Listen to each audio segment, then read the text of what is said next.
자, 안녕하십니까. 21회 주식뉴스공장 12월 26일 수요일 마감 브리핑을 시작을 하도록 하겠습니다. 바로 시장의 코멘트를 드린다면, 최근에 시장 장세 자체가 10월 말 11월 달 신용에 의한 급락과 상당히 비슷한 트렌드를 가지고 있다는 예를 계속 강조를 좀 드리고 있죠. 오늘 12월 26일입니다. 어떻게 보면 배당을 받을 수 있는 기준점, 오늘 보유로한 주주는 배당을 받을 기준이 충족이 되고, 오늘 없는 주주는 배당을 받을 수 없습니다. 내일에 되면 이제 배당 낙이 진행이 되는데, 이 정도의 물량도 참 저도 오랜만에 보는 것 같아요. 10월 말, 10월 특히 30일, 29일, 30일 정도에 아침에 동시효과를 우리가 정확한 물량 부분들을 정확하게 추정하는 것은 장중에는 흐름 부분들 보면서 유출을 한다고 말씀을 드렸어요. 특히 아침 동시효과가 진행이 되면서 호가가 8시 10분 정도에 들어오죠. 호가가 진행이 되면서 그때 나오는 물량으로 우리가 대략적으로 유출을 하는 케이스가 있는데, 29일하고 30일에 아침 동시효과에 어떤 흐름들이 나왔냐면, 거래소는 한 20개, 24개, 25개 정도가 하한가를 진입을 했고, 그 다음에 이제 좀 더 틀린 흐름 부분이 어디가 나왔냐면 코스닥 쪽이에요. 코스닥이 10월 29일 날 아침에 동시효과가 33개가 동시효과가 하한가로 진행됐고, 그 다음에 10월 30일 날 극점을 찍었습니다. 여기서 중요한 건 항상 어떤 현상이 나올 때 하락의 극점과 상승의 극점이 존재를 한다는 거죠. 트렌드가 바뀌기 시작하는 하나의 변곡점이라는 얘기죠. 10월 30일 코스닥의 아침 통시효과 하한가가 거의 60개가 나왔어요. 58개. 이건 물론 제 관심 종목 기준입니다. 근데 중요한 것은 코스닥에도 거의 60개에 가까운 200개 종목을 보는데, 그 중에서 60개가 동시효과상, 물론 다 하한가를 간 건 아니에요. 하지만 50개, 60개에 가까운 거의 3분의 1 이상이 동시효과에 하한가 간다는 것은 그만큼 투자 심리가 극점을 찍었다는 하나의 반증 부분이고, 신용 물량이 출회가 되고 있다라는 그런 하나의 반증 부분들이죠. 최고점 극점이라는 얘기를 드렸어요.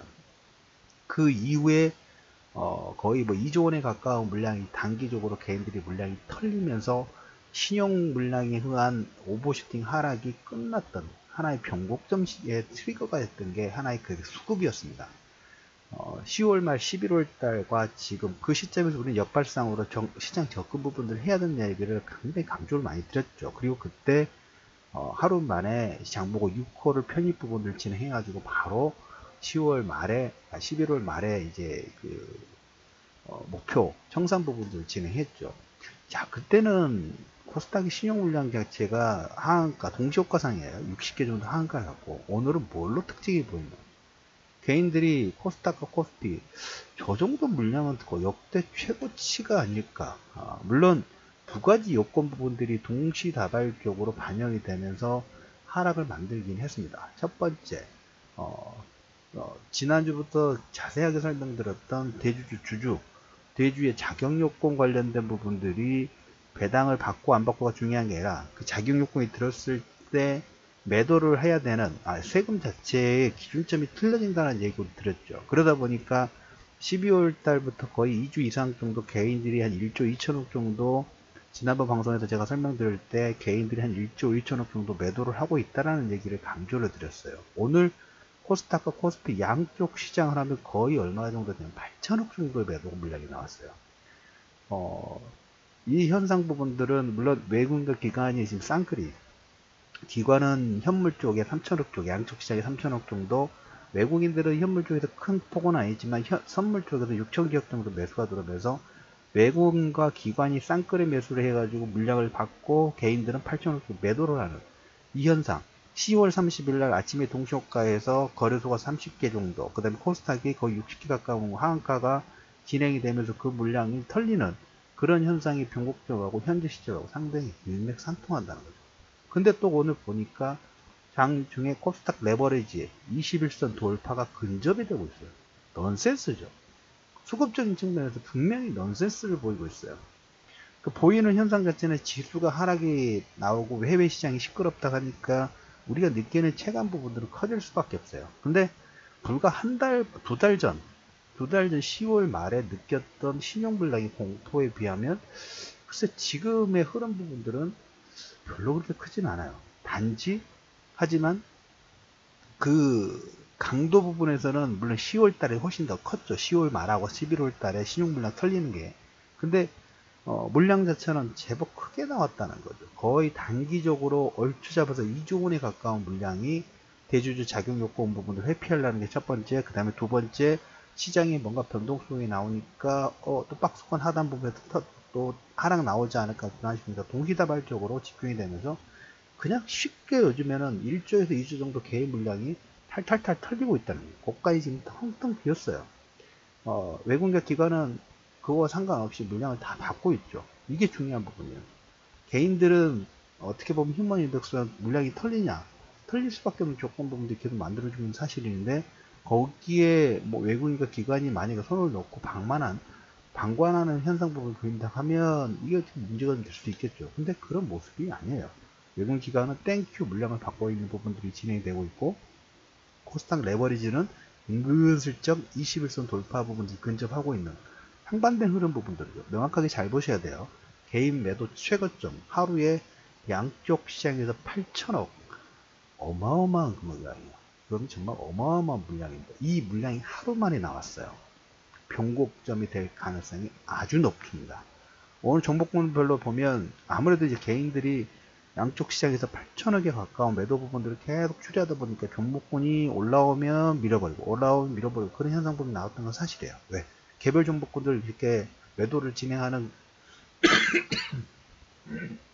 수급적인 특징 부분에서 개인의 매도 수급 부분들이 명확하게 보였기 때문에, 하지만 거기에 포커스를 하는 게 아니라 변곡, 극점, 10월 말에 신용물량의 극점, 오늘 시장의 개인 매도의 극점, 대주주 주주의 조건 부분들이 자기요건이 되느냐 안 되느냐 기준점이 오늘로 끝났어요.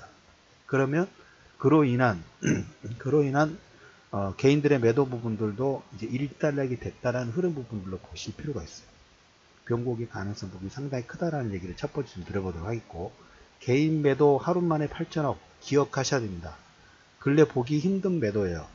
근래 보기 힘든 매도이기 때문에 우리는 역발상으로 반대 측면 부분들을 보실 필요가 있다는 첫 번째 얘기를 좀 들어보도록 하겠고, 두 번째로 말씀드릴 내용은 최근에 이제 이번 주에 어제 25일 휴무 연휴 기간 내에 우리가 이제 12월 달부터 이런 얘기를 제가 자주 드리고 있죠. 뭔가 중국 시장에서 미국 시장에서 글로벌 흐름의 증시 키워드가 미국에서 중국으로 조금씩 바뀌는, 우리가 전기전자 쪽에서 산업재 사이클 부분도 이동할 때 스물스물 하루아침에 딱 여기 땅에서 바뀌는 게 아니라 점차적으로 서로 시드 싸움 부분도 계속 하다가 어느 순간 보면 완연하게 우리가 계절이 바뀌는 것처럼 그런 현상 부분들이 미국 시장과 중국 시장의 어떤 삿바 싸움 부분에서 연결이 되고 있다라는 얘기를 좀 드렸죠. 이번에도 보면 다우지수가 크리스마스 전 셧다운이라든지 이런 복합적인 문제로 나스닥이라든지 다우지수가 3% 가까운 하락 부분들이 진행됐고, 니케이가 그 이어서 5% 정도의 장중 마이너스 5% 정도 하락이 나오면서 엔화 강세로 인해서 5% 하락이 나왔어요. 그러면 그 통상적으로 3에서 한 5% 정도 하락이 나왔다면 중국 시장은 기본 한 2% 정도의 하락 부분들이 진행되는데, 그런 부분들 보면 24일 날에는 플러스도 나왔고, 그 다음에 25일에는 소폭, 그 다음에 오늘도 보면 해외 시장이 지금 다우지수가 전에 2.9%, 그 다음에 나스닥 2.2% 하락이 나왔는데, 오늘 대만 지수 같은 경우는 위안화도 절상이 나왔고, 그 다음에 상해 종합지수도 마이너스 0.2% 하락이에요. 약보합이죠. 뭐 별로 신경 쓰지 않아요. 중국 시장이 선방을 하고 있다는 거죠. 그 이유가 있겠죠. 그 이유 부분이 있어요. 지금 중심축이 중국 시장으로 바뀌고 있다는 얘기를 11월 10일 계속 강조를 드리고 있는데, 이번에 외풍의 흔들림이 크게 나왔는데 중국 시장은 뭐 신경 쓰지 않는, 그 다음에 위안화도 지금 절상이 나오고 있는 그런 현상 부분들이 나오고 주목하셔야 된다는 말씀을 좀 드렸죠.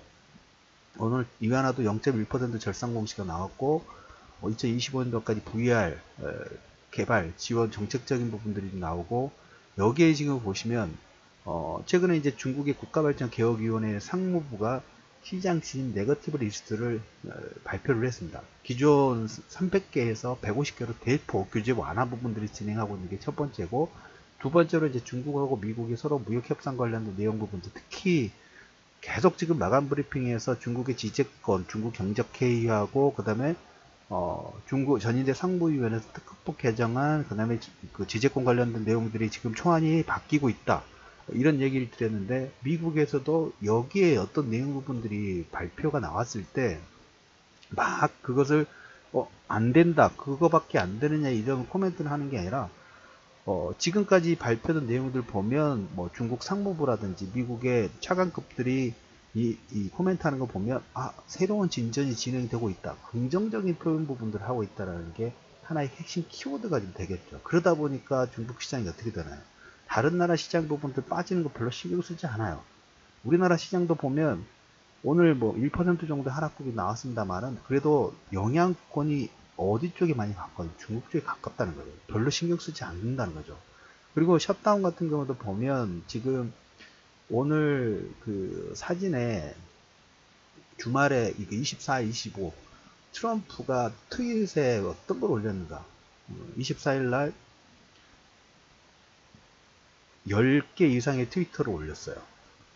여기에 북한 관련된 내용 부분들이 있어요. 첫 번째 위에 사진에 보시면 김정일 조만간 만나자 라는 코멘트하고 뭐 보고 받았으니까 만나자라는 얘기하고, 그 다음에 그 지금 민주당하고 사파 싸움하고 있다고 말씀을 드렸죠. 사파 싸움 부분들 보면 내년부터는 이제 민주당이 하원을 장악합니다. 아직 회기가 바뀌지 않았어요. 그래서 올해 그 통과를 시키느냐 아니면 내년에 통과시킬 수 있어요. 근데 아무튼 내일 본회의에서 상정 부분들을 진행을 하죠.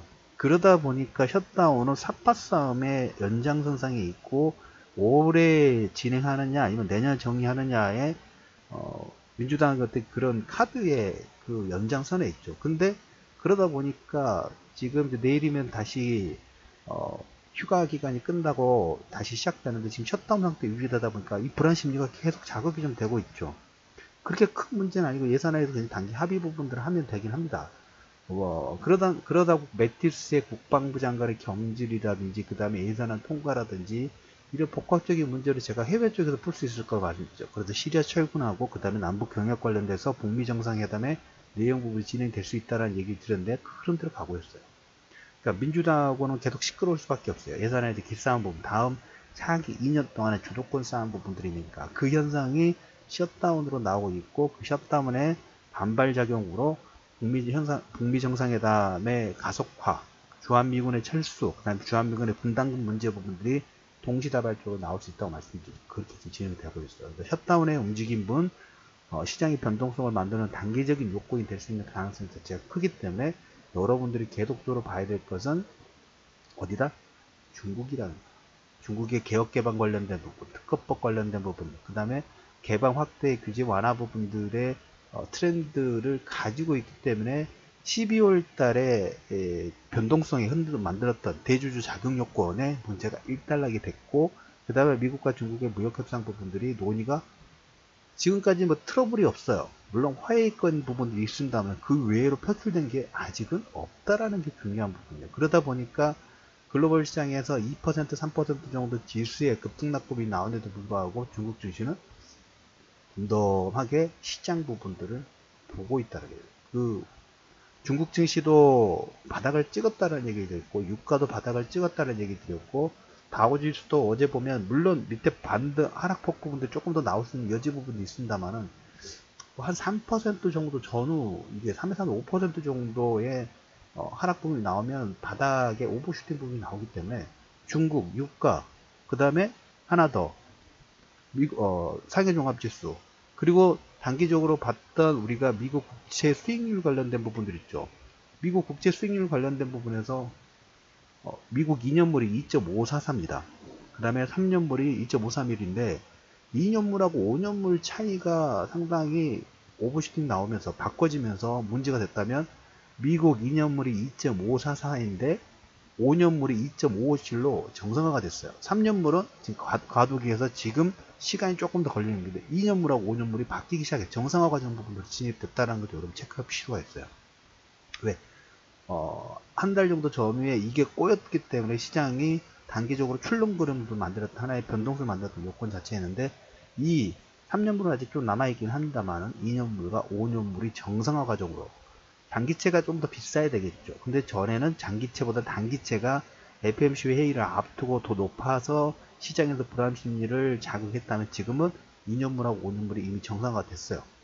근데 셧다운 때문에 시끄러울 뿐이에요. 셧다운은 사파 싸움일 뿐이고 중국 증시는 거기에 덤덤하게 진행이 되면서 덤덤하게 진행되는 과정 중에 시장의 해외 지수는 2, 3% 정도 변동성이 나왔지만 중국 주식은 덤덤하게 나왔고 개인들이 오늘 8천억의 최대 매도 물량 부분이 나오면서 물량을 다 털어냈고 코스닥 레버리지는 은근슬쩍 21선 돌파를 근접하고 있고 외국인과 기관 쌍끌이 매수 부분들이 들어오면서 물량을 다 흡수하는 모습이 나옵니다.